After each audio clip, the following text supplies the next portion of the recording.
আসসালামু আলাইকুম রহমতুল্লাহি ওয়া বারাকাতু। আজ আপনাদের সাথে খুবই গুরুত্বপূর্ণ একটি দোয়া শেয়ার করব। আমি দোয়াটি যাতে হৃদয়ে গেঁথে থাকে সেজন্য একটু কথা বলবো। দোয়াটি বলার আগে বর্তমান প্রেক্ষাপটে আমাদের জীবনের একটা ছোট্ট কাহিনী আপনাদের সাথে শেয়ার করি। এটা আমরা সবাই আসলে জানি। আসলে আমাদের জীবনটা যখন শুরু হয় একটা বিয়ের মাধ্যমে, তারপর আমাদের সংসার জীবন শুরু হয়, তারপর ছেলে মেয়ে, তারপর কেটে যায় প্রায় দীর্ঘ 20 থেকে 25 বছর। সংসারের পিছনে পরিশ্রম দিতে দিতে যেন মনে হয় নিঃশ্বাস ফেলারও একটা সময় পাওয়া যায় না। তারপর ছেলে মেয়ে যখন বড় হয়ে যায় তারা তাদের মতো করে তাদের জীবন সাজাতে চায়, কেউ দেশের বাইরে, কেউ বা বাবা মা ছাড়া অন্য কোথায়ও।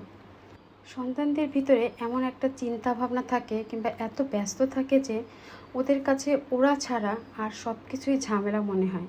এখানে আসলে বলার কিছু নেই, এটাই আমাদের বর্তমানের প্রেক্ষাপট। যদি স্বামী স্ত্রী দুজনে বেঁচে থাকে, তাহলে ছেলে মেয়ে যদি কাছে নাও থাকে তাহলেও কিন্তু জীবনটা এমনি করে চলে যায়।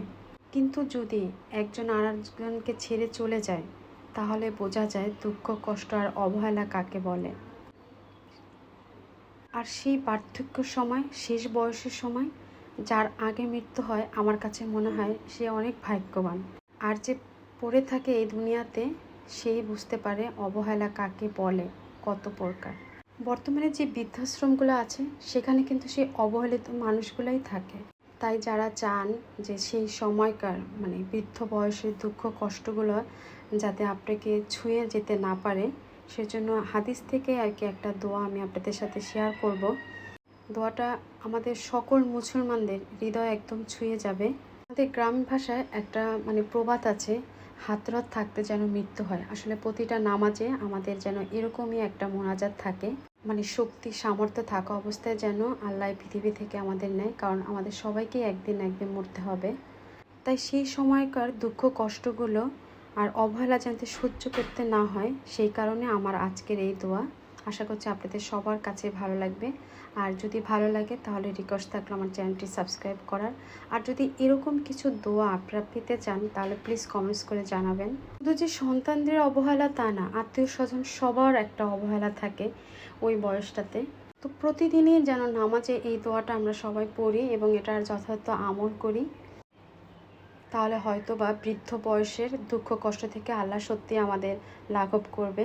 আর এই দোয়াটা হিসনুল মুসলিম, যে বইটার কথা আবু তোহা আদনান হুজুর বলে, সেই বইটা থেকেই কিন্তু নেওয়া। আর এই দোয়াটা আমি পুরো বই থেকেই আপনাদেরকে দেখিয়ে দিলাম। আপনারা আপনাদের মতো করে পড়ে নেবেন, যতটা পারেন শুদ্ধ করে তেলাওয়াতটা করবেন এবং প্রত্যেক নামাজেই এর আমলটা করার চেষ্টা করবেন। এর অর্থটা একদম হৃদয়ে ছুঁয়ে যায়, কান্না চলে আসে, এরকম একটা অর্থ।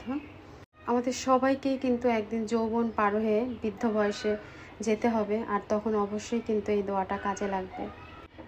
হে আল্লাহ, আমি আশ্রয় চাচ্ছি কার্পণ্যতা হতে এবং আশ্রয় চাচ্ছি কাপুরুষতা হতে, আর আশ্রয় চাচ্ছি পার্থক্যের চরম দুঃখ কষ্ট থেকে, দুনিয়ার ফিতনা ফাসাদ ও কবরের আযাব থেকে আশ্রয় চাচ্ছি। আর এই সময়টাতে দোয়া কবুলের সময়, তো সবাই বেশি বেশি করে দোয়া করবেন, আমার জন্য দোয়া করবেন। তা আজ এ পর্যন্তই। আসসালামু